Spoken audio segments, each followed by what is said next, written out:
প্রিয় দর্শক, আপনাদের স্বাগত ইস্পাহানি মির্জাপুর জিরো আওয়ারে। বৈশাখী টেলিভিশনের সমসাময়িক বিষয়ভিত্তিক আলোচনার নিয়মিত আয়োজন ইস্পাহানি মির্জাপুর জিরো আওয়ার। টেলিভিশনের পর্দার পাশাপাশি বৈশাখী টিভির ফেসবুক পেজ এবং ইউটিউবেও অনুষ্ঠানটি দেখবার আয়োজন রয়েছে। যথারীতি প্রতিদিনের মতো আজও নির্ধারিত একটি বিষয়ে আলোচনা হবে। এসএসসির ফল প্রকাশিত হলো, এসএসসি এবং সমমানের পরীক্ষার ফল প্রকাশিত হলো, এবং এরই প্রেক্ষিতে আমাদের আজকের আলোচনার নির্ধারিত বিষয় পরীক্ষার ভালো ফলেই কি সব তুষ্টি। এই প্রশ্নটি নিয়ে এসএসসি এবং সমমানের পরীক্ষার ফল নিয়ে হবে আলোচনা। পরিচিত হওয়া যাক আমাদের আজকের দুই অতিথির সঙ্গে যারা কথা বলবেন। আমার ডানে প্রথমেই আছেন চট্টগ্রাম শিক্ষা বোর্ডের ভারপ্রাপ্ত চেয়ারম্যান অধ্যাপক নারায়ণ চন্দ্রনাথ। এরপরে রয়েছেন শিক্ষাবিদ অধ্যাপক ডক্টর রতন সিদ্দিকী। আপনাদের দুজনকে স্বাগত ইস্পাহানি মির্জাপুর জিরো আওয়ারে। দুই অতিথির সঙ্গে পরিচয়ের পর্বটি শেষ হলো, যাব তাদের সঙ্গে আলোচনায়। তবে তার আগে এক নজর দেখে নেব বৈশাখী সংবাদের শিরোনাম। এবছরের এসএসসি মানের পরীক্ষায় দেশ জুড়ে পাশের গড় ৮৩%। এর মধ্যে মেয়েরা এগিয়ে, দারুণ ফলের স্কুলগুলোতে ছিল উৎসব মুখরতা। কারিগরি শিক্ষাকে বিশেষ গুরুত্ব দেওয়া হচ্ছে বলেছেন প্রধানমন্ত্রী। শিক্ষার ব্যয়কে বিনিয়োগ হিসেবে গণ্য করতে বলেছেন। আন্তর্জাতিক সম্প্রদায় মনোযোগ সরানোয় রোহিঙ্গা পরিস্থিতি জটিল হচ্ছে। কক্সবাজার ক্যাম্প ঘুরে বলেছে পররাষ্ট্র মন্ত্রণালয় বিষয়ক সংসদীয় কমিটি। দ্বাদশ সংসদ নির্বাচনের মাধ্যমে গভীর সংকটে দেশ বলেছেন বিএনপি নেতা মির্জা ফখরুল। বিএনপি মিথ্যাচার করছে বলেছেন ওবায়দুল কাদের। এবং প্রায় ১১,০০০ হজযাত্রী এখনও সৌদি ভিসা পায়নি, এজন্য দায়ী ১১টি ব্যবসায়িক প্রতিষ্ঠান। ভিসা পাবার সময় বাড়ানোর প্রত্যাশা সংশ্লিষ্টদের। দেখছিলাম বৈশাখী সংবাদের শিরোনাম, যাচ্ছি আলোচনায়। বিষয় এরই ভিতর জেনে গেছেন পরীক্ষার ভালো ফলেই কি সব তুষ্টি। আজকের দুই অতিথি অধ্যাপক নারায়ণ চন্দ্রনাথ এবং অধ্যাপক ডক্টর রতন সিদ্দিকী, তাদের সঙ্গে হবে আলোচনা। এসএসসি ও সমমানের পরীক্ষার ফল প্রকাশ হলো, এবং ফল প্রকাশের সঙ্গে সঙ্গে যে বিষয়টা একেবারে খুব অবধারিত থাকে, কিছু আনন্দ থাকে, উচ্ছ্বাস থাকে, যারা কৃতকার্য হন তাদের নিয়ে কথা থাকে, সাফল্যের পাল্লা পারদ সেগুলির বাপঝোঁকও চলে। কিন্তু আরেকটি বিষয় ঠিক এর পাশে দাঁড়িয়ে থাকে, হয়তো সবসময় সবার নজর হয়তো থাকে না, কারো কারো থাকে, সবার থাকে না। সেটি হচ্ছে যে কিছু ব্যর্থতাও এই সাফল্যের আড়ালে থাকে, এবং এই বিষয়গুলিকেও বুঝতে পারা উচিত। ন্যূনতম একটি কারণে হলো, সেটি হচ্ছে সাফল্যকে টেকসই করতে হলে ব্যর্থতার এই জায়গাগুলোকে বুঝতে হবে। পাশাপাশি আরেকটি বিষয় বোধহয় জরুরি, সেটি হচ্ছে যে এই ব্যর্থতার কারণগুলোকে বুঝতে পারা এবং সেখানে পদক্ষেপ নিতে পারার ভেতর দিয়ে বোধ করি আমাদের আরেকটু মানবিক একটি আকাঙ্ক্ষারও একটা জায়গা এখানে থাকে। সেখান থেকে আজকের আলোচনা। প্রথমেই যাচ্ছি অধ্যাপক ডক্টর রতন সিদ্দিকী, আপনার কাছে। যে ফলাফলটি হলো, খুব ছোট্ট করে এক বাক্যে যদি জানতে চাই, কেমন মনে করছেন সেখান থেকে শুরু। ধন্যবাদ। প্রথমত হচ্ছে যারা এবার পাশ করেছেন সকলকে আমি অভিনন্দন জানাই। একটি বিষয়ে আপনার মাধ্যমেও খবরে আমরা দেখলাম এবং সকল সংবাদ মাধ্যমে বলেছে, গতবারের তুলনায় এবার এসএসসি পাশের হার বেড়েছে। এটা একটা প্রাথমিক প্রশান্তির ব্যাপার। এবং এই যে পাশের হারটা বেড়েছে, সেখানে কিন্তু দেখবেন কোথাও জিপিএ 5 যেটা আছে সেটা কমেছে, কোথাও বেড়েছে, এই তারতম্যটা আছে। কিন্তু আমার কাছে প্রথমত যেটা মনে হয় যে এই ফলাফল, এই যে রেজাল্টটা আমরা পেয়েছি, এটা সামগ্রিক অর্থে তার উচ্চ স্তরের শিক্ষায় যাওয়া বা উচ্চ মাধ্যমিকে গিয়ে নিজেকে কতটুকু তৈরি করতে পারবে বা তারও পরে গিয়ে কতটুকু তৈরি করতে পারবে, সে প্রশ্নটা রেখেই আমি বলছি, সেই জিজ্ঞাসাটা রেখেই আমি বলছি ফলাফলে আমি সন্তুষ্ট। আর দ্বিতীয় আরেকটি বিষয়, আপনারা গত বছর খেয়াল করেছেন যারা খারাপ রেজাল্ট করেছে, কোনো বাবা মা তাদের সাথে একটু খারাপ আচরণ করেছে, কোনো বাচ্চারা আত্মঘাতী হয়েছে। এবার প্রথম থেকেই কিন্তু সরকার, প্রচার মাধ্যম সকলেই কিন্তু বলছিল যে ফলাফলটাই চূড়ান্ত নয়, জীবনের জিপিএটাই হচ্ছে সবচেয়ে গুরুত্বপূর্ণ জিপিএ, পরীক্ষার জিপিএ না।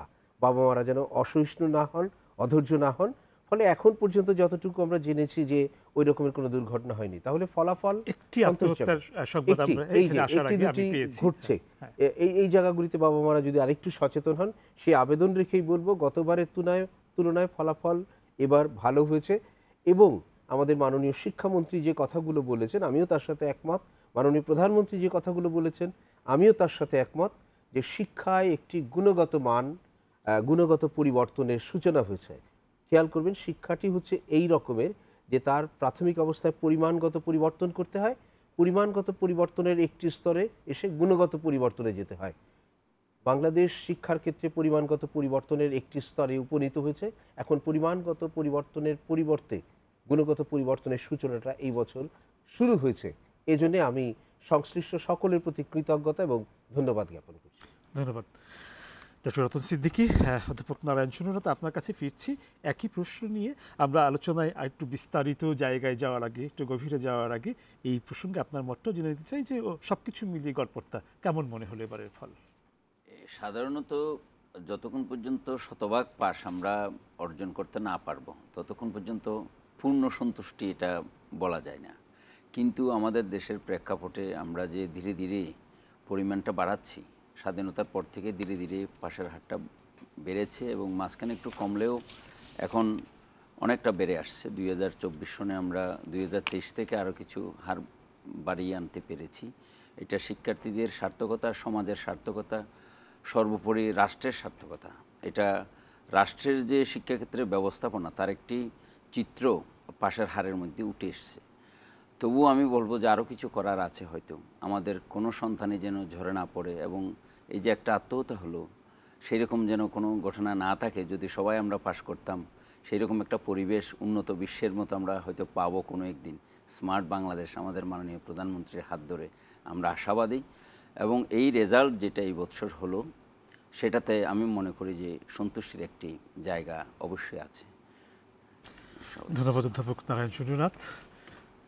প্রধানমন্ত্রী একটি কথা বলেছেন, উনি কয়েকটি প্রসঙ্গে বলেছেন, সেখান থেকে একটি জায়গা আমরা তুলে নিচ্ছি। সেটা হচ্ছে যে আমরা ফল প্রকাশের পর দেখলাম যে এবারও ছেলেরা পিছিয়ে, গড় পাশের হার দিক থেকে পিছিয়ে, এবং সেই জায়গাটায় একটু আলোকপাত হয়েছে। প্রধানমন্ত্রী জায়গাটিকে বুঝবার চেষ্টা করেছেন, অন্যদেরকেও বলেছেন যে একটু বুঝতে হবে ছেলেরা কেন পিছিয়ে, ছেলেরা পরীক্ষার্থী হিসেবে সংখ্যাতেও বা কেন বা কম, সেই জায়গাটি আপনি এই বিষয়টাতে একেবারে মাঠ পর্যায়ের বিষয় তথ্যগুলো আপনার কাছে থাকে বা আপনাকে জানতে হয়, সেখান থেকে একটু ওই জায়গাটা বুঝতে চাইবো কেন হয় এরকম, আপনার কি মনে হয়?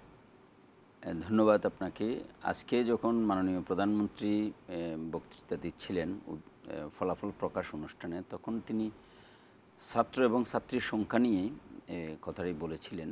ছাত্রের সংখ্যা ছাত্রীর তুলনায় কম, পাশের হারেও ছাত্ররা একটু পিছিয়ে থাকে হারে। তো এটির মাননীয় প্রধানমন্ত্রী ওখানে একটা কথা বলেছেন, ছেলেরা হয়তো কিশোর গ্যাংয়ের সাথে জড়িয়ে পড়ছে, এটা একটি কারণ হতে পারে কিনা সেটা খতিয়ে দেখার জন্য আমরা 11টি শিক্ষা বোর্ডের চেয়ারম্যানগণকে মাননীয় প্রধানমন্ত্রী নির্দেশ দিয়েছেন এটা খতিয়ে দেখার জন্য।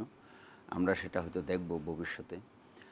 আমার যেটা মনে হয় ছাত্র এবং ছাত্রীর সামাজিক প্রেক্ষাপট যেটা, সেখানে একটু তারতম্য আছে। বিষয়টা প্রধানমন্ত্রী যে প্রেক্ষাপটে বলেছেন, সত্যি এটা একটু চিন্তা করতে হচ্ছে। মানে ছাত্রী এগিয়ে আছে নিশ্চয়ই এটি বাজে সংবাদ না, দুঃসংবাদ না, এটি ভালো সংবাদ। ছাত্ররা পিছিয়েছে এবং আমরা গেল 7 বছর ধরে এই ব্যাপারটা দেখছি তাদের পিছিয়ে থাকাটা। আমার মনে হয় যে সেই জায়গা থেকেই বোধ করি একটু চিন্তার বা একটু ভাবার, যে ওই যে ছাত্রীরা এগিয়ে যাওয়ার একটি কারণ হয়তো এখানে দেখা যাচ্ছে। ছাত্রীদেরকে সরকার গত কয়েক বছর ধরে বিশেষ প্রণোদনা দিয়ে যাচ্ছে, তাদের স্কুলের বেতন ফ্রি, এবং গত কয়েক বছরে ছাত্রীরা যেভাবে আলো দেখেছে, তাদের পরিবারকে আলো দেখাতে পেরেছে। আগে যে মেয়েরা পিছিয়ে থাকতো, মেয়েরা বোঝা থাকতো পরিবারের, সরকারের প্রণোদনার কারণে মেয়েরা এখন সম্পদে পরিণত হয়েছে। অনেক ক্ষেত্রে দেখা যায় মেয়েরা পড়ালেখা করে পরিবারের হাল ধরেছে, ফলে তারা বুঝতে পেরেছে এবং তারা শিক্ষা দিকে এগিয়ে এসছে। তো সেই ক্ষেত্রে ছাত্রদেরকে ওইরকম প্রণোদনা হয়তো এখন চিন্তা করতে হবে। ছাত্রীদের তুলনায় ছাত্রদের প্রণোদনা কম। আবার একটি পরিবারের যখন একটা আর্থিক দুর্গতি নেমে আসে, তখন হয়তো পরিবারের ছেলেটি আগে হাল ধরে। হাল ধরতে গিয়ে তারা কি শিক্ষা থেকে দূরে আসতেছে কিনা সেটা এখন দেখতে হবে, ভাবতে হবে। মাননীয় প্রধানমন্ত্রী যে নির্দেশ চেয়ারম্যান মহোদয়গণকে দিয়েছেন সেখানে আমারও হয়তো কর্তব্য আছে। আমি হয়তো আমার প্রতিষ্ঠানগুলোকে বা আমার সমাজে বিচরণ করে দেখব। আমি হয়তো একটা স্ট্যাটিস্টিক্স নিয়ে দেখব কেন ছাত্ররা বা সন্তানেরা এই মেয়েদের তুলনায় পিছিয়ে আছে, বা তারা কেন স্কুলগামী হচ্ছে না, তারা কি কোনো যেটা কর্মে যাচ্ছে কিনা, বা তাদের পরিবারের আয়ের বোঝাটা কি তাদের ঘাড়ে গেছে কিনা, সেই বিষয়ে হয়তো আমরা পরিসংখ্যান নিয়ে হয়তো মাননীয় প্রধানমন্ত্রীকে, মাননীয় শিক্ষামন্ত্রীর মাধ্যমে হয়তো আমরা একটা রিপোর্ট করব। এই প্রসঙ্গে ডক্টর রতন সিদ্দিকী আপনার কাছে জানতে চাইব যে কি মনে হয় আপনার, কেন ছেলেরা একটু পিছিয়েছে, অন্তত 60 বছর ধরে পিছিয়ে থাকার প্রেক্ষিতে একটু ভাবতেই তো হচ্ছে। জি, ধন্যবাদ। চট্টগ্রাম বোর্ডের মাননীয় চেয়ারম্যান মহোদয় যা বলেছেন আমি তার সাথে সম্পূর্ণ একমত। উনি দুটো উল্লেখযোগ্য বিষয় বলেছেন। একটি হচ্ছে ছাত্রীদেরকে বিশেষ প্রণোদনা দেওয়া হচ্ছে এবং পরিবারের যে বিপর্যয়গুলি হয় সেখানে ছেলে বাচ্চারা পরিবারের হালটা ধরে। আমি আমার একটা অভিজ্ঞতার আলোকেই বলি, আপনি 2009 থেকে একটা মূল্যায়ন করেন, আপনি দেখবেন 2009 থেকে রাষ্ট্র পরিচালনায় যারা এসেছেন প্রথম 10 বছর তারা যেভাবে মেয়ে শিশুদেরকে প্রণোদনা দিয়েছেন, আমি আর্থিক প্রণোদনার কথা বলছি এবং মানসিক প্রণোদনা দিয়েছেন, আপনি খেয়াল করেন এই প্রণোদনাটা কিন্তু এমন হয়েছে যে ধীরে ধীরে ছেলে শিশুদের পর্যায়ে সমান্তরালে নিয়েছে এবং তারপরে অতিক্রম করেছে। 19-এ দেখবেন আপনি প্রায় কাছাকাছি সমান, 20 থেকে ডাউন বাড়তে শুরু করেছে। এটা একটা কিন্তু পরিকল্পিত ভাবেই হয়েছে, কারণ মেয়ে বাচ্চাগুলিকে প্রণোদনা দেওয়ার জন্য একটা পরিকল্পনা 2009 সালে তখন শিক্ষামন্ত্রীর দায়িত্ব নিয়েছিলেন জনাব নুরুল ইসলাম নাহিদ, তিনি এইভাবে এগিয়েছেন। দ্বিতীয় আরেকটা বিষয়ে সেটি হচ্ছে, আমি চেয়ারম্যান মহোদয়ের সাথে বললাম তো শতভাগ একমত যে বাংলাদেশের প্রান্তিক পর্যায়ে আমার যে শিক্ষার্থী আছে তার মধ্যে এখনও একটা বড় অংশ হচ্ছে প্রথম প্রজন্মের শিক্ষার্থী, ফার্স্ট জেনারেশন লার্নার। এবং ওই পরিবারগুলিতে আমি একসময় যেহেতু টেক্সট বুক বোর্ডে কাজ করেছি, প্রান্তিক পর্যায়ে কাজ করতে গিয়ে আমার অভিজ্ঞতা হয়েছে কোনো কোনো বাবা মনে করেন যে 8ম শ্রেণী পাশ করেছে, 5 পাশ করেছে, আর দরকার কি, এবার খেতে আমার সাথে কাজ করুক। কোনো কোনো বাবা মনে করে যে একটা মুদি দোকান আছে প্রান্তিক পর্যায়ে, সে মনে করে যে যথেষ্টই তো শিখেছে, এবার মুদি দোকানে আমাকে আমার পাশে থাকুক। এটা কিন্তু ছেলে বাচ্চাকেই ওখানে ইনভলভ করে, মেয়ে বাচ্চাকে কিন্তু মুদি দোকানে বসায় না, মেয়ে বাচ্চাকে নিয়ে কিন্তু কৃষিতে যায় না। আরেকটা যেটা হয়েছে 2009 থেকে অত্যন্ত পরিকল্পিতভাবে সুচারুরূপে প্রান্তিক পর্যায়ে আমাদের মেয়ে বাচ্চাদের যাতে বাল্যবিবাহ না হয় সেটাকে প্রতিরোধ করেছে। বাল্যবিবাহ প্রতিরোধ করবার ফলে কিন্তু মেয়ে বাচ্চারা এগিয়েছে। আরও একটা কারণ হচ্ছে আমাদের টোটাল পপুলেশনটাকে আপনি দেখবেন যে এখন নারীর সংখ্যা বেশি, তাহলে এতগুলি উল্লেখযোগ্য উপাদানের পরিপ্রেক্ষিতে আজকে এটা পড়ছে। আমি এটাকে পজিটিভলি দেখছি। তার মানে এটা দিয়ে আপনি হতাশ হয়ে যাবেন না যে না ছেলে বাচ্চারা পিছিয়ে যাচ্ছে তার মানে কি সমাজ আছে না। না, একটা জিনিস খেয়াল করবেন, সোসাইটিতে যদি মেয়েরা অগ্রসর হয়, কর্মে যদি নারীরা অগ্রসর হয়, সমাজ নিয়ন্ত্রণে, রাষ্ট্র নিয়ন্ত্রণ ইত্যাদি ক্ষেত্রে যদি নারীদের ভূমিকাটি অগ্রগণ্য হয় তাতে সমাজের উত্তরণ হয় নিশ্চয়ই। কারণটা হচ্ছে এখন পর্যন্ত সারা বিশ্বে জরিপে দেখা গিয়েছে অর্থনৈতিকভাবে যারা দুর্নীতি করেন, সে যদি 5 জন দুর্নীতি করেন তার মধ্যে 3 জন পুরুষ, 2 জন নারী। তার মানে নারীরা এখন ওই জায়গাটিতে আছে, তাদের সিনসিয়ারিটি ইত্যাদি অনেকগুলি বিষয় তো আছে। আমরা তো কৃষি সভ্যতার মানুষ এবং এই অঞ্চলটা একদম পুরোপুরি কৃষি সভ্যতার অঞ্চল এবং এই কৃষির শুরুটাও তো নারীদের হাত ধরে। এখানে আমি আপনার অনুমতি নিয়ে এবং চেয়ারম্যান মহোদয়ের অনুমতি নিয়ে একটা বলি, আমার এই যে বাঙালি বৃহত্তর বাঙালি সমাজ, আপনি যদি এটাকে একবারে অনার্য কাল থেকে ধরেন, অর্থাৎ অস্ট্রিক যে সময় ছিল, নিষাদ জাতি যে সময় ছিল, আপনি যদি দেখেন নারীর ক্ষমতায়ন কিন্তু এখানেই ছিল। পৃথিবী নারীর ক্ষমতায়ন শিখেছে আমার বাঙালির কাছ থেকে, আমার ভারতবর্ষের কাছ থেকে পৃথিবীর মানুষ নারীর ক্ষমতায়ন শিখেছে।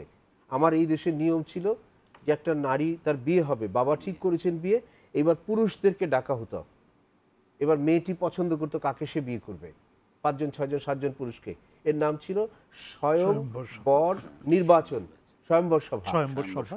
বল্লাল সেন যখন ক্ষমতায়, পুরাণে এটার অনেক গল্প। বল্লাল সেন যখন ক্ষমতায় এলেন একাদশ শতাব্দীতে, উনি সেটাকে উল্টে দিয়ে নাম করলেন গৌরী দান। এবার বাবা কন্যা দায়গ্রস্ত, এবার কন্যা দান করছেন অর্থ, স্বর্ণ ইত্যাদি দিয়ে। নিয়ন্ত্রণ কিন্তু অন্য জায়গায় চলে গেল, নারীর ক্ষমতায় নষ্ট হলো। আমি খুব দায়িত্ব নিয়ে একটা কথা বলি, সেটি হচ্ছে 2009 সাল থেকে আমি স্বয়ম্বর সভার কথা বলছি না, আমি গৌরী দানের কথা বলছি না, কিন্তু এই সমাজের অভ্যন্তরে বাঙালির সমাজে নারীর ক্ষমতায়নের যে ঐতিহ্য এবং ঐশ্বর্য ছিল বাঙালির, সেখানে আবার ফেরত আসছে। রাজনৈতিক ক্ষেত্রে, মন্ত্রিত্বের ক্ষেত্রে আপনি তাকিয়ে দেখেন 2009 সালে স্বরাষ্ট্রমন্ত্রী দিচ্ছেন নারী, স্পিকার হচ্ছেন নারী। এটি কিন্তু আপনাকে প্রশংসা করতেই হবে। ফলে আমার নারীরা যখন স্পিকার হচ্ছেন, আমার নারীরা যখন স্বরাষ্ট্রমন্ত্রী হচ্ছেন, আমার নারীরা যখন পররাষ্ট্রমন্ত্রী হচ্ছেন, এর কিন্তু একটা সামাজিক প্রতিক্রিয়া আছে। সেই সামাজিক প্রতিক্রিয়া কিন্তু প্রান্তিক পর্যায়ে পড়ছে, এবং সেই প্রান্তিক পর্যায়ে মেয়েরা উৎসাহিত হচ্ছে, অনুপ্রাণিত হচ্ছে। ক্রিকেট খেলছে আমার মেয়েরা, ফুটবল খেলছে আমার মেয়েরা দৌড়চ্ছে, এবং প্রথম বাঙালি নারী যে এভারেস্টে উঠেছে, সেই মেয়েটি আমার বাংলাদেশের মেয়ে। আর আজকে যখন আমার বাংলাদেশের মেয়েরা পরীক্ষায় অনেক বেশি পাশ করছে, ফলাফল ভালো করছে, ছেলেদের তুলনায় এগিয়ে যাচ্ছে, হতাশ হচ্ছি না, কষ্ট পাচ্ছি না, আনন্দ পাচ্ছি। আমার বিশ্বাস এই প্রজন্মের যে মেয়েরা লেখাপড়া শিখে পুরুষ থেকে এগিয়ে আছে, তারা যখন মা হবে আমার জাতিকে আগিয়ে নিয়ে না, নিঃসন্দেহে। এবং আপনার এই বক্তব্যের সঙ্গে বোধ করি কারোরই দ্বিমত নেই, এবং এটি আনন্দের, এবং এটি আসলে অন্যরকম আনন্দের, কোনো সন্দেহ নেই। কিন্তু আলোচনায় বসা বা আলোচনায় প্রসঙ্গ হিসেবে এটি এসে যাওয়া, কারণ কারো পিছিয়ে থাকাটা, সে ছেলে হোক মেয়ে হোক যেই হোক, তার পিছিয়ে থাকাটা আসলে দুশ্চিন্তার একটু কারণ হয়েই দাঁড়ায়। এবং যদি সেটা হয় যে একটু লম্বা সময় ধরে, এক বছর কেউ পিছিয়ে থাকলো, সে আবার এগিয়ে গেল, আরেক বছর কেউ, এরকম হয়ে থাকলে হয়তো এই আলোচনার জায়গাটি আসতো না, এবং সেখান থেকেই বোধ করি দৃষ্টিপাতটি ঘটেছে। এবার আরেকটি জিনিস একটু আলোচনা করব এই ফলের পরিসংখ্যানের জায়গাতেই, সেটি হচ্ছে যে আমরা দেখছি যে কয়েক বছর ধরে যারা ভালো, যে বিভাগগুলো ভালো করছে সেখানে পরিবর্তন আসছে, এই বিভাগের জায়গায় ও বিভাগ আসছে, কিন্তু সিলেট কিন্তু খারাপ করার জায়গাটায় থাকছে। হ্যাঁ, এই যে একটি পার্টিকুলার কোনো একটা বিভাগ যদি একটু কয়েকটা বছর ধরে খারাপ থাকার জায়গায় থাকে, সাধারণত এ ধরনের ক্ষেত্রে কি কি কারণ থাকতে পারে বলে মনে হয়? বোর্ড প্রশাসনের সঙ্গে সংশ্লিষ্টতা থাকার সুবাদে যে অভিজ্ঞতা আপনার, সেখান থেকে একটু বুঝতে চাইব অধ্যাপক নারায়ণচন্দ্রনাথ। আসলে বাংলাদেশের ভৌগোলিক অবস্থান বিভিন্ন রকম। নগরে যারা বাস করে তারা এক ধরনের সুযোগ সুবিধা পান, আবার যারা পাহাড় পর্বত আছে, নদী আছে, আমাদের সাগর আছে, সাগর পরিবেষ্টিত যে এলাকা, সেখানে হয়তো শিক্ষার যে সকল সুযোগ সুবিধা এবং আর্থসামাজিক অবস্থা আসলে সমান না। আমরা চট্টগ্রাম বোর্ডে যেটা প্রত্যক্ষ করি, চট্টগ্রাম জেলায় নগর এবং নগর বাদ দিয়ে যে এলাকা, সেখানে যে ফলাফলের হার দেখা যায়, আমরা পিছিয়ে পড়ি তখন বান্দরবান, রাঙ্গামাটি এবং খাগড়াছড়ি জেলায় গেলে। তো ওখানে আমরা দেখেছি একজন হয়তো যারা ট্রাইবেল, তারা হয়তো 15-16 কিলোমিটার দূর থেকে এসে স্কুল করে, আমরা তথ্য নিয়েছি। এবং সেখানে রিমোট অঞ্চলগুলোতে, স্কুলগুলোতে হয়তো বিজ্ঞানের শিক্ষক নেই, অঙ্কের শিক্ষক নেই, ইংরেজি শিক্ষক নেই।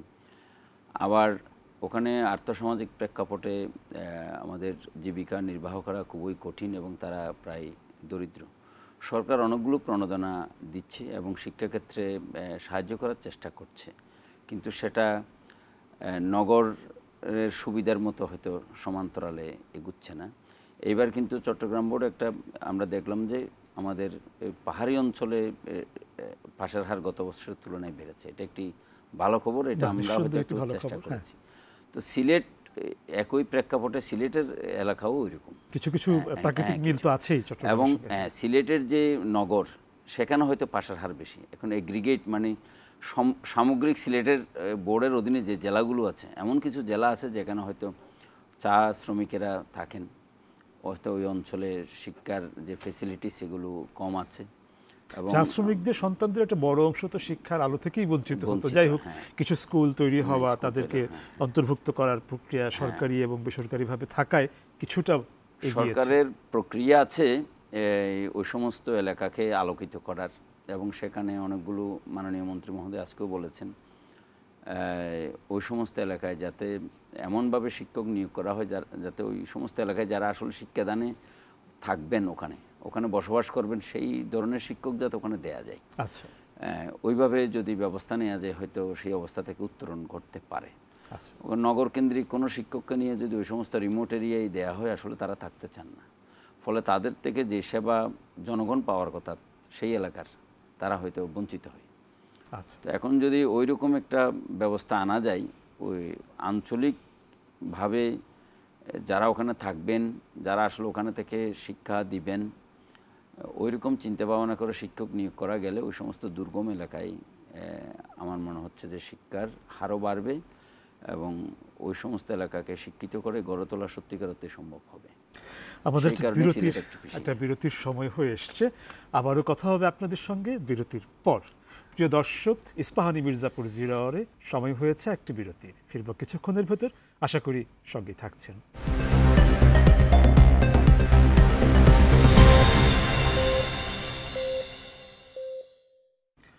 প্রিয় দর্শক, আপনাদের আবারও স্বাগত ইস্পাহানি মির্জাপুর 0 আওয়ারে। ধন্যবাদ বিরতির এই সময়টুকু আমাদের সঙ্গে থাকার জন্য। যাচ্ছি আলোচনায় আজকের দুই অতিথির সঙ্গে। অধ্যাপক ডক্টর রতন সিদ্দিকী, আপনার কাছে ফিরছি এবারে যে প্রশ্নটি নিয়ে, সেটি হচ্ছে যে আমরা যদি পরিসংখ্যানের খাতায় যদি একটু চোখ বোলাই তাহলে আরেকটি বিষয়ে আমাদের চোখে পড়ে, সেটি হচ্ছে যে জিপিএ 5-এ বরাবরই ঢাকা বিভাগ এগিয়ে থাকছে, অন্যান্য বিভাগ বরাবরই কেন পিছিয়ে থাকছে, একটু সেই বিষয়টা বুঝবার চেষ্টা করতে চাইছি আপনার কাছ থেকে। ধন্যবাদ। প্রথমত হচ্ছে আপনি একটা জিনিস দেখবেন, গত 200 বছরের আমাদের যে শিক্ষার ইতিহাস, প্রাতিষ্ঠানিক শিক্ষার ইতিহাস, স্কুল এবং কলেজ ইউনিভার্সিটি ভিত্তিক যে শিক্ষার ইতিহাস, আপনি যদি ধরেন সেটা 1817 সালে হিন্দু কলেজ থেকে, তাহলে 200 বছর অতিক্রম করে 207 বছর।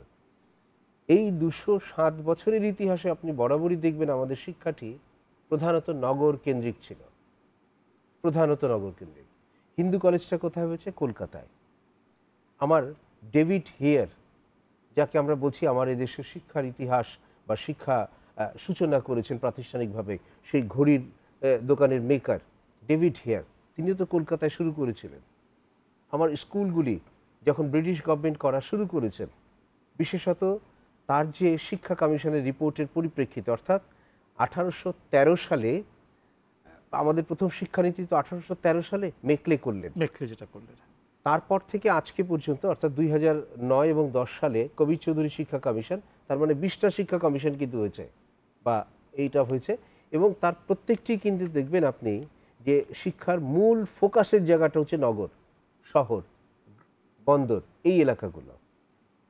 এর মূল কারণটা হচ্ছে আমাদের অর্থনীতির যোগান এবং রাজনীতির কেন্দ্র হচ্ছে এগুলো। আমাদের শিক্ষানীতিগুলো বরাবরই পলিটিক্যালাইজড হয়েছে, অর্থাৎ যে রাজনৈতিক দল এটা করেছেন, যে সরকার এটা করেছেন, যারা করেছেন তারা তার রাজনৈতিক সুবিধাটির কথা বিবেচনা করেছেন। ফিলসফি হয়তো ছিল, যার জন্য নগরকেন্দ্রিক শিক্ষার একটা উত্তরণ ঘটেছে। কিন্তু একটা উল্লেখযোগ্য বিষয় আপনি খেয়াল করবেন, ধরেন আমাদের এই পরীক্ষাটা যেটার ফলাফল নিয়ে আমরা মূল্যায়ন করছি, এর প্রথম নাম ছিল হচ্ছে এন্ট্রান্স। এন্ট্রান্সটা এলো থেকে আপনি খেয়াল করেন, এন্ট্রান্স পরীক্ষাটা কিন্তু হয়েছে মেকলে বললেন এরকম একটা পরীক্ষা থাকবে, এবং সেই পরীক্ষাটা পরিচালনা কে করবেন? ইংল্যান্ড থেকে। তাই কিন্তু শুরু হয়েছিল। ওইভাবে শুরু হওয়ার পরে 1854 সালে জেমস উড আবার একটা শিক্ষানীতি দিলেন, যেটাকে উডের ডেসপাচ বলে। ওই উডের ডেসপাচে উনি বললেন যে আমার এই ভারতবর্ষে কয়েকটা বিশ্ববিদ্যালয় থাকবে এবং তাদের আন্ডারে এন্ট্রান্স পরীক্ষা হবে। কিন্তু 3টা বিশ্ববিদ্যালয় হলো, মাদ্রাজ বিশ্ববিদ্যালয়, বম্বে বিশ্ববিদ্যালয় এবং কলকাতা বিশ্ববিদ্যালয়। তখন 1857 সাল। এই 1857 সাল থেকে আপনি দেখবেন এন্ট্রান্স পরীক্ষা ক্যালকাটা ইউনিভার্সিটির আন্ডারে চলে আসলো। বাংলার কথা বলছি আমি, পুরো এই পরিবর্তনটুকুর জন্য অর্ধশত বছর পেরিয়ে গেল, তাই তো? হ্যাঁ, অর্ধ শতাব্দী গেল। তারপরে কলকাতা বিশ্ববিদ্যালয়ের আন্ডারে আমরা পরীক্ষা দিতে শুরু করলাম। আপনি কলকাতা বিশ্ববিদ্যালয়ের 1857 সালের পরে যখন সিপাহী বিদ্রোহ শেষ হয়েছে, কলকাতা বিশ্ববিদ্যালয়ের দায়িত্ব নিয়েছেন এবং ভারতবর্ষ তখন মহারানী ভিক্টোরিয়ার অধিভুক্ত হয়েছেন, সেই সময় আপনি দেখবেন ওর প্রথম 10 বছর যতগুলি স্কুল হয়েছে সব জেলা শহরগুলিতে। এই যে জেলা স্কুল আছে না, এই কিন্তু শুরু হলো। আপনি কি গ্রামে কোনো একটা স্কুল পেয়েছেন যেটা করেছে? বরঞ্চ আপনি বলতে পারেন গ্রামে যদি স্কুল কেউ করে থাকে সে হচ্ছে ঈশ্বরচন্দ্র বিদ্যাসাগর। তিনি গ্রামে গ্রামে ঘুরে স্কুল করেছেন। মদন মোহন তর্কালঙ্কার, তারিণী চরণ মিত্র। রাষ্ট্র ব্যবস্থা থেকে কিন্তু আসেন স্কুলগুলি সব শহর কেন্দ্রিক হয়েছে। দ্বিতীয় বিষয়টা কি হয়েছে দেখেন, স্কুল তৈরি করলো, ধরেন তারিণী চরণ মিত্র একটা স্কুল তৈরি করেছেন, কিংবা আমি বিদ্যাসাগরের কথা বললাম, মদন মোহন তর্কালঙ্কারের কথা বললাম, তারা একটা স্কুল করেছেন। স্কুলটা করে তিনি যতদিন ওখানে ছিলেন মানুষের কাছে টাকা জোগাড় টোগাড় করে চলেছেন। যেই ওখান থেকে গিয়েছেন স্কুল কিন্তু পিছিয়ে পড়তে শুরু করল। কিন্তু তখন কিন্তু পরীক্ষাটা হচ্ছে এন্ট্রান্স পরীক্ষার বাংলা হচ্ছে প্রবেশিকা। এখানে আমি একটু জানিয়ে রাখি, চেয়ারম্যান মহোদয় জানে, আপনারাও জানেন, আমার দর্শকদের জন্য আমি একটু বলে রাখতে চাই, প্রবেশিকা পরীক্ষা মানে হচ্ছে কিন্তু আমি 10 ক্লাস পর্যন্ত কি পড়েছি তার পরীক্ষা না। প্রবেশিকা হচ্ছে এরপর উচ্চশিক্ষা, যেটা তখন তো ইন্টারমিডিয়েট ছিল না, আমি ইউনিভার্সিটির আন্ডারে পড়তে যাব, সেটার উপযুক্ত হয়েছি কিনা, ওখানে প্রবেশ করতে পারবো কিনা। ওটা কি দুর্ভাগ্য আমাদের, আমরা এসএসসি বানিয়েছি। ও নিয়ে আমার অনেক কথা আছে যে এসএসসি বানানোটা ঠিক হয়নি, এন্ট্রান্সই থাকতে হতো। তাহলে আজকে আপনি তো দেখেছেন এসএসসি পাস করার পরে, এইচএসসি পাস করার পরে ঢাকা বিশ্ববিদ্যালয়ের ভর্তি পরীক্ষায় ইংরেজিতে 70% পাস করে না। তার মানে এটা প্রবেশিকা পরীক্ষা নেই, ওটা স্কুল সার্টিফিকেট পরীক্ষা। এই নিয়ে বিতর্ক আছে, কোনো দিন কোথাও কথা বলা যাবে। কিন্তু এরপরে যেটা ঘটলো 1947 সালে এই পরীক্ষাটার নাম হয়ে গেল কি, এই পরীক্ষাটার নাম হলো ম্যাট্রিকুলেশন। ওটাও কিন্তু প্রবেশিকা। এর মাঝখানে আবার অন্তর্বর্তীকালীন সময় শুরু হলো এফএ, যেটাকে পরবর্তী পর্যায়ে আমরা নাম দিলাম এইচএসসি, FA1 FA2। এখন আপনি লক্ষ্য করেন সব শিক্ষার চিন্তা কিন্তু নগর কেন্দ্রিক। একবারে মেকলে 1813 থেকে উডের ডেসপাচ 1854, সেখানে 1882-তে হান্টার কমিশন। আপনি পুরো হান্টার কমিশন পড়েন, দেখবেন পুরোটাই নগর কেন্দ্রিক, পৌর কেন্দ্রিক শিক্ষা। এই সুযোগটা দেওয়া হয়েছে। কিন্তু একটা উল্লেখযোগ্য বিষয় আমি আপনার দৃষ্টি আকর্ষণ করতে চাই। আপনি দেখবেন যখন ম্যাট্রিকুলেশন হলো, অর্থাৎ 1947 সালে দেশভাগ হলো, ভারতবর্ষ আর পাকিস্তানের এই যে আজকের বাংলাদেশ, ওটার নাম তখন ছিল পূর্ব বাংলা। একটা বোর্ড হলো ইস্ট বেঙ্গল এডুকেশন বোর্ড, গোটা পূর্ব বাংলা তার আন্ডারে গেল। আপনি প্রথম বছরের ফলাফল দেখবেন পিরোজপুর থেকে বা বরিশাল এই অঞ্চল থেকে তপন চৌধুরী উনি স্ট্যান্ড করছেন। এই শুরু হলো কিন্তু, এবং এই শুরু হওয়াটা একেবারে 85-86 পর্যন্ত, অর্থাৎ 47 থেকে 85-86 পর্যন্ত যত ভালো ফলাফল করেছে আপনি দেখবেন বোর্ডে যদি 20টা স্ট্যান্ড করে তার মধ্যে 10টা অন্তত ছিল গ্রাম থেকে, শহরে কম ছিল। এবং বুয়েটে যখন যারা চান্স পেত, ঢাকা বিশ্ববিদ্যালয়ে যারা চান্স পেত, সেই কুড়িগ্রামের রৌমারি থেকে সে চান্স পেয়ে যেত। তার মানে গ্রামীণ জনপদের ভেতরে শিক্ষার একটা প্রণোদনা তৈরি হয়েছিল। এরপরে আপনি 85-86-তে দেখবেন এরপরে আবার উল্টে গেল কেন? শিক্ষাটা তখন ব্যয়বহুল হয়ে গেল। গ্রামের প্রান্তিক কৃষকের পক্ষে, গ্রামের বর্গা চাষির পক্ষে তার সন্তানকে পড়ানো কঠিন হয়ে গেল। বিশেষ করে মজিদ খানের শিক্ষানীতির পরে যে শিক্ষা কমিশনগুলি তৈরি হয়েছে এবং তারা নগর শিক্ষা এবং আবার পরবর্তী পর্যায়ে সেই শিক্ষাকে ব্যয়বহুল করে দেওয়ার জন্য প্রান্তিক জনগোষ্ঠীর মানুষ শিক্ষা থেকে পিছিয়ে পড়লো। এই আবার কিন্তু দেখবেন ঢাকা শহর, চট্টগ্রাম শহর, খুলনা শহর, রাজশাহী শহর, সেই ধারা এখনো চলছে। ওই ধারার কারণে আপনি জিপিএর হিসাব করে দেখবেন ঢাকায় সবচেয়ে বেশি। আরেকটা বিষয় হচ্ছে আমার নগরায়ন তো অপরিকল্পিত হয়েছে, সব জায়গার সব মানুষ এসে ঢাকায় ঢুকছে এবং সব জায়গার সব মানুষ এসে ঢাকার বিখ্যাত স্কুলটায় পড়াবার চেষ্টা করছে। এর মধ্যে মানুষের আয় বেড়েছে, নগরের মানুষের আয় বেড়েছে, তারা ভালো ভালো শিক্ষক রাখতে পারছেন, প্রাইভেট টিউটার রাখছেন, ভালো স্কুলে পড়াচ্ছেন ইত্যাদির কারণে আজকে মহানগরগুলি এবং ঢাকার ফলাফলটা অপেক্ষাকৃত ভালো হচ্ছে, কিন্তু এর ভবিষ্যৎটা ভালো হচ্ছে না। ধন্যবাদ অধ্যাপক ডক্টর রতন সিদ্দিকী। ফিরছি অধ্যাপক নারায়ণ চন্দ্র নাথ আপনার কাছে। এবার যে বিষয়টি আপনার কাছে জানতে চাইব সেটি হচ্ছে যে এই যে সাফল্য, হ্যাঁ, এই সাফল্যের ভেতরে কিন্তু কিছু শিক্ষা প্রতিষ্ঠান রয়ে যায় যাদের সব ছাত্রছাত্রীরাই ফেল করে, সব শিক্ষার্থীরাই ফেল করে। এবারও অন্তত 1-2টি শিক্ষা প্রতিষ্ঠানে সবাই ফেল করেছে এবং এটা শুনলে কিন্তু একটু অবাকই লাগে যে একটি বিদ্যালয়ে সবাই কেন ফেল করবে, মানে কেন এমনটি হয়? এটা ধন্যবাদ আপনাকে। আমাদের চট্টগ্রাম শিক্ষা বোর্ডে এই ধরনের প্রতিষ্ঠান ছিল, গত 2 বছর যাবত আমাদের ওই ধরনের প্রতিষ্ঠান নেই। এটা আমরা দেখেছি আমাদের এমন কিছু স্কুল বা কলেজ থাকে এগুলো আসলে সরকারি প্রণোদনা তেমন নাই, এটা প্রাইভেটই বলা যায়। ওরা কোনো না কোনোভাবে অনুমোদন নিয়ে প্রায় ব্যবসার মতো করে থাকে। নগরেও এই ধরনের কিছু স্কুল কলেজ আছে। তারা কোনো ক্রমে কিছু ছাত্রছাত্রী পেলেও কিন্তু তাদেরকে যে পরিমাণ পড়ানো উচিত, যে মানে পড়ানো উচিত সেই মানের হয়তো শিক্ষক আমাদের যেটা একেবারে স্টাডি আমি যেটা করে দেখলাম, দুই একটি কলেজে আমি চট্টগ্রাম বোর্ডের অধীনে যে কয়েক বছর আছি, আমরা দেখলাম যে কলেজ নামে আছে, ছাত্র আছে কয়েকজন, কিন্তু ওখানে কোনো শিক্ষক নেই। তো আমরা আমাদের তীক্ষ্ণ নজর দিয়ে ওইগুলি ধীরে ধীরে বন্ধ করে দিয়েছি। আমরা ওই সমস্ত ছাত্রছাত্রীকে অন্য প্রতিষ্ঠানে রেজিস্ট্রেশন দেওয়ার ব্যবস্থা করে ফেলেছি, ফলে ওই সমস্ত প্রতিষ্ঠান ধীরে ধীরে বন্ধ হয়ে গেছে। তো আমরা চাই যে যদি শিক্ষক থাকেন একটি প্রতিষ্ঠানে, সংখ্যায় কম হতে পারে, কিন্তু তাদের নিবিড় পরিচর্যা থাকলে একেবারে একজনও পাশ করবে না এমন একটি চিত্র, আসলে এটা কেমন আমি বুঝি না। তবু মাননীয় মন্ত্রী মহোদয় বলেছেন ওই সমস্ত প্রতিষ্ঠান বন্ধ করার সুযোগ নেই, কারণ ওখানে যারা চাকরি করেন তাদের একটা সংসার চালানোর বিষয় আছে, আবার তাদেরকে উন্নত করতে হবে। মাননীয় মন্ত্রী মহোদয়ের যে পরামর্শ আজকে আমার খুব ভালো লেগেছে, আমিও এরকমভাবে চিন্তা করিনি আগে। মাননীয় মন্ত্রী মহোদয় বলছেন যে ওই সমস্ত প্রতিষ্ঠানে আমরা বন্ধ না করে সেই সমস্ত প্রতিষ্ঠান কেন ফেল করছে এটা দেখে এবং তাদেরকে আরও কিভাবে প্রণোদনা দিয়ে ওই সমস্ত শিক্ষার্থী কি ঘাটতি আছে, শিক্ষকের ঘাটতি আছে ওই প্রতিষ্ঠানে, সেটা সরকার বা বোর্ডগুলো বা কর্তৃপক্ষ যদি পূরণ করে, হয়তো আগামীতে শূন্য পাস মানে শিক্ষার্থী বা পরীক্ষার্থী আর থাকবে না। তো আমি মনে করি যে সমস্ত স্কুলে পাশের হার শূন্য, সেখানে পরীক্ষার্থীর সংখ্যা খুব কম। আচ্ছা, খুব কম। আমরা চিটং বোর্ডে দেখেছি, আর চট্টগ্রাম বোর্ডে আগেই দেখেছি, একজন বা দুইজন থাকে আচ্ছা, আচ্ছা। ও ফেল করে, বা তিনজন থাকে সাধারণত। মানে অনেক ছাত্র নিয়ে ফেল করছে এরকম না। হ্যাঁ, মানে এমন না যে 20-50 জন আছে সবাই ফেল করেছে, এরকম। আচ্ছা, আচ্ছা। শিক্ষার্থীর সংখ্যা থাকে কম, 2-4-5 জন 10 জন এইরকম থাকে, ম্যাক্সিমাম 10 পর্যন্ত দেখেছি। মানে বিষয়টা এর পরিসংখ্যানের গোলমেলের জায়গাটা এখানে আসলে পরিসংখ্যান দিয়ে সবসময় বাস্তবকে বোঝা যায় না। এই যে আপনার অভিজ্ঞতার প্রেক্ষিতে আমরা বাস্তবতার হাত পাটা দেখার সুযোগ পেলাম, পরিসংখ্যার মধ্যে দূর থেকে একটা কিছু দেখায় যেখানে আসলে স্পষ্ট কিছু বোঝা যায় না। আপনাদের সঙ্গে আলোচনা চলবে, আবার বিরতির সময় হয়ে গেছে, তারপর ফিরবো আবার আপনাদের কাছে। প্রিয় দর্শক, ইস্পাহানি মির্জাপুর 0 আওয়ারে এখন আরও একটি বিরতি, ফিরবো অল্প সময়ের ভেতর, আশা করি সঙ্গেই থাকবেন।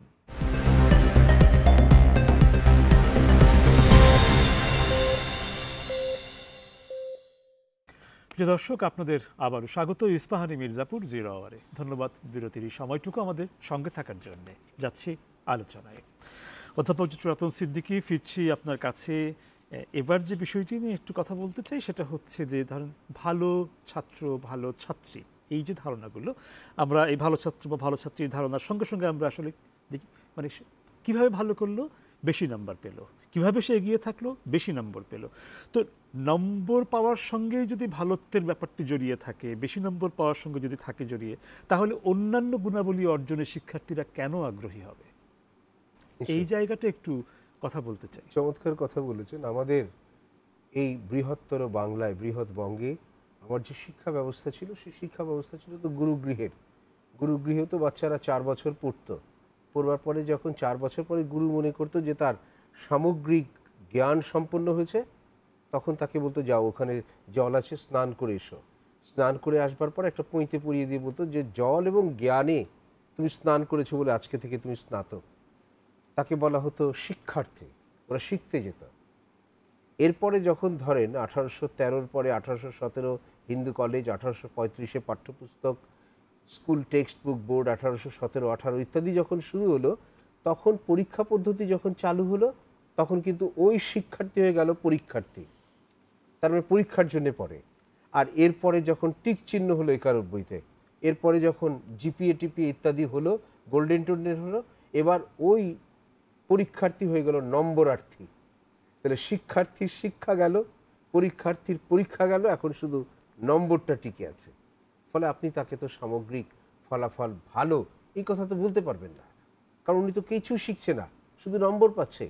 ওটা তো রবীন্দ্রনাথের ওই তোতা পাখি যে গল্পটা আছে, তোতা কাহিনী তার মতো হয়ে যাচ্ছে, মুখস্থ সে শিখছে এবং বলছে, ওতে কিন্তু লাভ হচ্ছে না, জাতির কোনো লাভ হচ্ছে না। কিন্তু এই যে সর্বনাশটা হচ্ছে নম্বরের উপর নির্ভর করে, দেখেন বোর্ড ওনারা করেছেন কি জিপিএ 5, গার্জিয়ানরা আত্মসন্তুষ্টির জন্য এবার নাম দিয়েছে গোল্ডেন জিপিএ 5। এটা কোনো কাগজ কলমে কিচ্ছু নেই, কিচ্ছু নেই। একটা সেকেন্ড ক্লাস পেয়েছে, ওর মাঝখানে আরেকটা ঢুকিয়ে দিয়েছে আপার সেকেন্ড ক্লাস, কিচ্ছু নেই। এটা আত্মসন্তুষ্টি। এই আত্মসন্তুষ্টি যতদিন না বন্ধ হবে, এই বন্ধটা রাষ্ট্র পারবে না। আমি অভিভাবকদের কাছে অনুরোধ রাখবো, সর্বনাশটা অভিভাবকরা করছেন। বাবা মা স্কুলের সামনে দাঁড়িয়ে এবং ঘরের ভেতরে সন্তানকে নিপীড়ন করে নম্বর পেতে হবে, জিপিএ 5 পেতে হবে, গোল্ডেন পেতে হবে, এই প্রেশার দিয়ে বাচ্চাটার ভবিষ্যৎ নষ্ট করছে, জাতির ভবিষ্যৎ নষ্ট করছে, পাশাপাশি একটা স্বপ্ন বিমুখ, একটা উৎপীড়িত লাঞ্ছিত শিশুর যুবকে রূপান্তর করছে। এই সর্বনাশা খেলা থেকে অভিভাবকদের সরতে হবে, এই সর্বনাশা খেলার বিরুদ্ধে শিক্ষককে দেওয়া হবে, এই সর্বনাশা খেলা থেকে বেরোবার জন্য রাষ্ট্রকে প্রণোদনা দিতে হবে। এখন উপযুক্ত সময়। ধন্যবাদ অধ্যাপক ডক্টর রতন সিদ্দিকী। এবার যাচ্ছি অধ্যাপক নারায়ণ চন্দ্র আপনার কাছে। যারা অকৃতকার্য হলো, আমার সমাজ বলেন, পরিপার্শ্ব বলেন, তারা কিন্তু অচ্ছুত হয়ে যাওয়ার মতন একটা অবস্থা হয়ে যায়, যেন বা গোটা জীবনটাই তার ব্যর্থ হয়ে গেল। তা তো আসলে নয়, সে একটি পরীক্ষায় সে অনুত্তীর্ণ হয়েছে। তো আপনারা যে কাঠামোটি পরিচালনা করেন, হ্যাঁ, একটা স্ট্রাকচার তো আপনারা অপারেট করেন, সেখানে এই বিষয়টাকে আপনারা কি করে একটু মানবিক জায়গায় নেওয়া যায়, কি মনে হয় আপনার? আসলে জ্ঞান পরিমাপ তো একটা কঠিন বিষয়। মানুষ সেই বিষয়টাকেই আমাদের সমাজে গুরুত্ব দেয়, যেটি দিয়ে সে কারো বাহবা পায়। যেমন আপনি যদি বাজারে আপনার যান, তখন আপনার অর্থই পরিমাপ করে দেয় আপনি কি কিনবেন। তো এখানে সমাজ নির্ধারণ করে দিয়েছে, যেই ছেলেটি নাম্বার বেশি পেল সে তার অন্যান্য গুণ আছে কিনা আর কেউ যাচাই করে দেখে না। সমাজ বলতে আমি বুঝাচ্ছি শিক্ষক বলেন, আমাদের অভিভাবকেরা বলেন, সকলেই একই রকম। আমরা যারা উচ্চশিক্ষিত, আমি মনে করি যে একটা সামাজিক আন্দোলন প্রয়োজন এইখান থেকে ফিরে আসা। আমরা অভিভাবকেরা মুখিয়ে থাকি আমার ছেলে সবার চাইতে উপরে নম্বর পেল কিনা, হয়তো 1200 নম্বরের মধ্যে 1 নম্বর বেশি পেয়ে আমি মনে করতেছি বাংলাদেশের সেরা আমার ছেলে বা আমার মেয়ে। এই ধারণা থেকে আমাদেরকে আসলে পিছিয়ে আসতে হবে। আমি ছাত্র জীবনেও দেখেছি, নিজে যখন ছাত্র ছিলাম 1 নম্বর বেশি পেয়ে হয়তো আমি ফার্স্ট হয়ে গেছি, কিন্তু আমি দেখছি যে আমার বন্ধুটির গুণ আমার চাইতে অনেক বেশি, ওর অনেক গুণ আছে। তো আমি তখন থেকেই চিন্তা করেছি, কিন্তু এটা সামাজিক আন্দোলন ছাড়া ওখান থেকে ফিরে আসা সম্ভব না। তো যে সমস্ত শিক্ষার্থীরা অকৃতকার্য হয়, অকৃতকার্য হওয়ার পিছনে অনেক কারণ থাকে। হয়তো সে মেধাবী, তার হয়তো অসুস্থতা ছিল, বা বিভিন্ন কারণে তার পরিবার তাকে সাপোর্ট দিতে পারেনি। সে হয়তো সঠিকভাবে সাপোর্ট পেলে সে যারা কৃতকার্য হয়েছে তাদের থেকেও একটি ভালো আমাদের সম্পদ হিসাবে সমাজে ফিরে আসবে। ফলে যারা অকৃতকার্য হয়ে গেছে তাদের একেবারে হারানোর কিছুই নেই, তবে তাদেরকে 2 ভাগে ভাগ করা যায়। কিছু শিক্ষার্থী আছে আসলে পড়ালেখায় মনোযোগী না, তাদেরকে পরিবার যতই সাপোর্ট দেখ, বিভিন্ন কারণেই হোক তারা পড়া বিমুখ। তো তাদেরকে ফিরিয়ে আনার জন্য পরিবারকে সচেতন হতে হবে, এবং স্কুলগুলো, আমি মনে করি যে শিক্ষকদের এখানে একটি বড় ভূমিকা আছে।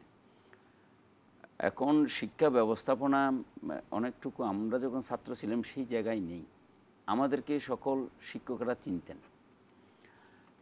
এখন আমরা যদি কোনো স্কুলে জিজ্ঞাসা করি, আমি একটা স্কুল এখন তো স্ট্যান্ড করে না, কিন্তু আমি যখন পরীক্ষা নিয়ন্ত্রক ছিলাম আমি দেখলাম যে একটা স্কুলে প্রথম 10 জন একটা স্কুলেরই নাম করা স্কুল।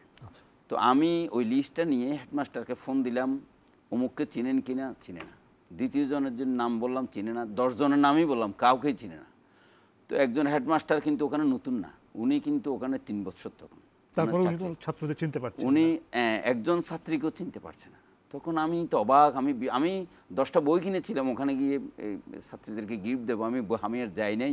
যেখানে হেডমাস্টার এই তার ছাত্রীকে চিনে না, আমরা সমাজের কোন দুরবস্থার মধ্যে আছি সেটা একটি লক্ষণীয় বিষয়।